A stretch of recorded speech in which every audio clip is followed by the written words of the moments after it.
ان کے لب رنگی کی نچھاور تھی کہ جس نے حکیم سلمان قادری صاحب ہیں، معلوم کرنا چاہتے ہیں کہ جنازے کی نماز جوتے پہن کر پڑھی جا سکتی ہے یا نہیں پڑھی جا سکتی؟ تو حکیم صاحب اس میں تفصیل دراصل یہ ہے کہ اگر جنازے کی نماز جوتے پہن کے پڑھی گئی اور اس جوتے میں کوئی ایسی نجاست یا کوئی ایسی مانع نماز چیز نہیں ہے، گندگی نہیں ہے جوتے چپل میں، تو ایسی صورت میں نماز تو ہو ہی جائے گی۔ اور دوسرا یہ کہ مگر جوتے پہن کر نماز کو پڑھنا نہیں چاہیے۔ ابھی جنازے کی نماز آئی تو اس کے تعلق سے بھی بہت سارے مسائل لوگ پوچھتے ہیں، تو اس کا میں ایک چھوٹا سا طریقہ کار بھی بتا دیتا ہوں جنازے کی نماز جن کو نہیں آتی۔ اول تو یہ کہ جنازے کی نماز میں 3 چیزیں سب سے زیادہ اہمیت ہے جو لوگ سوال کرتے ہیں۔ ایک تو سلام پھیرنے کے تعلق سے کہ ہاتھ کب چھوڑیں کب نہ چھوڑیں، دوسرا یہ کہ جوتے چپل پہ کھڑا ہونے کے بارے میں، تیسرا یہ کہ جنازے کی نماز کی دعا کے بارے میں کہ جن کو یاد نہیں ہوتی تو وہاں وہ خاموش کھڑے رہتے ہیں۔ تو اگر جوتے چپل کے اندر کوئی گندگی نہیں لگی اور اس کو اتارنے میں حرج ہے، مطلب ایسی جگہ نماز جنازہ ہو رہی ہے کہ وہاں پر آپ اگر ننگے پیر کھڑے ہوں گے یا آپ نے جراب پہنی ہیں اگر وہ کھڑے ہوں گے وہاں پہ تو وہ نقصان کا اس میں خطرہ رہے گا، اور چپلوں کے اندر کوئی گندگی نہیں ہے آپ کے جو نجاست غلیظہ ہوتی ہے اس طرح صاف ہیں، تو پھر ایسی صورت میں جوتے چپل پہن کے نماز پڑھ لی گئی تو نماز ادا ہو جائے گی۔ اور ویسے بھی نماز جنازہ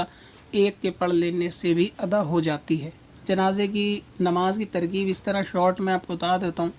کہ پہلی جب آپ نماز کے لیے کھڑے ہوں گے تو ایسی صورت میں تکبیر کہہ کر ہاتھ باندھیں، یعنی اللہ اکبر کہیں، نیت کا ہاتھ کانوں تک اٹھائیں، اس کے بعد نیت کی طرح ہاتھ باندھ دیں اور اس میں پہلی رکعت کے اندر آپ ثنا پڑھیں، پھر دوبارہ اللہ اکبر کہیں مگر ہاتھ بندے ہی رہنے دیں اور اللہ اکبر کہہ کے دوسری مرتبہ تو دوسری تکبیر ہوگی اس میں درود پاک پڑھیں، اور اس میں درود پاک وہی پڑھ سکتے ہیں جو نماز کے اندر پڑھتے ہیں، درود ابراہیمی۔ تو اگر کسی کو وہ درود نہ آتی ہو تو پھر وہ کوئی سی بھی درود پاک پڑھے گا، اس میں بھی حرج والی بات نہیں ہے۔ تیسری جب تکبیر بولیں تو اس میں تیسری تکبیر میں اللہ اکبر کہہ کے دعا پڑھیں، جو دعا جنازے کی ہوتی ہے اس کو پڑھ لیں۔ کوئی کتاب آپ نماز کی لیں گے تو اس میں آپ کو آسانی سے وہ دعا مل جائے گی، اس کتاب سے آپ کو اس کو یاد کرنا ہوگا۔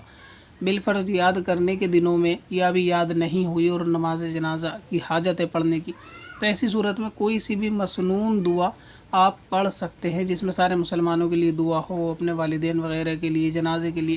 دعا ہو، تو وہ دعا آپ اس کے اندر پڑھ سکتے ہیں جب تک آپ کو جنازے کی دعا یاد نہ ہو۔ اب کسی کو وہ دعا بھی نہیں آتی تو ایسی صورت میں وہ سورہ فاتحہ بھی پڑھ سکتا ہے دعا کی نیت سے۔ مثلا یہ ہے کہ آپ نے جنازے کے لیے تکبیر بولی، اللہ اکبر کہہ کے نیت باندھی، پہلی رکعت کے اندر آپ نے ثنا پڑھی، پہلی تکبیر کے اندر، کیونکہ اس میں رکعت تو نہیں ہوتی، اور پھر آپ نے اللہ اکبر کہا اور دوسری تکبیر ہوئی تو اس کے بعد آپ نے درود پاک پڑھی، پھر اللہ اکبر کہی، تیسری تکبیر ہوئی تو آپ نے اس میں سورہ فاتحہ بطور دعا کے نیت سے آپ نے پڑھ دی۔ تو اس طرح 3 تکبیر میں آپ کو 3 چیزیں کرنی ہے۔ اس کے بعد جب چوتھی تکبیر ہو اللہ اکبر تو تکبیر کہنے کے بعد دونوں ہاتھوں کو چھوڑ دینا ہے